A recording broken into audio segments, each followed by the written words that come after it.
You explain Senate Bill 266?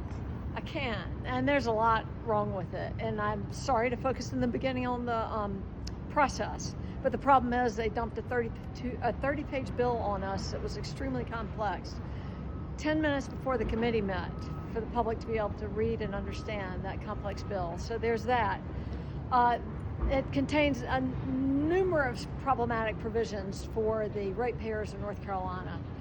And specifically, it undoes a carefully negotiated agreement between the governor, Duke Power, the ratepayers that was achieved in 2021, House Bill 951.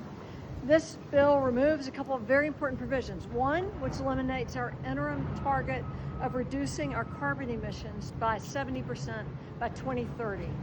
We left the flexibility with the Utilities Commission. If they wanted to give Duke more time to meet that, they could, and they did, and they extended it to 2034 for Duke. So it shouldn't be a problem because Duke agreed that that timing would work for them. The other piece is that they are going to charge ratepayers for the construction of plants that may never be built. Now, they said they reined it in so that we're only going to be charging for the financing, but that's still raising ratepayers' bills to help pay for a plant that will never be built.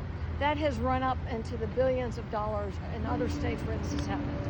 Another piece of it shifts the fuel costs from the industrial customers to the residential ratepayers.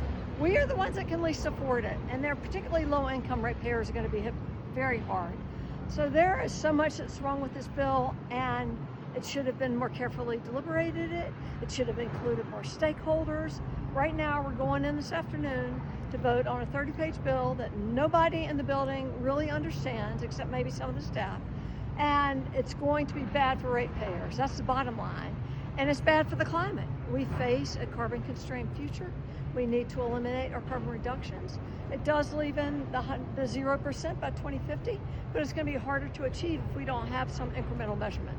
So I could go on forever, but you don't want to listen to me go on forever. But those are the biggest problems with the bill, and we've got to kill it today or uphold the governor's veto, at least, if we can't kill it today. Okay, thanks, Pricey. Bye.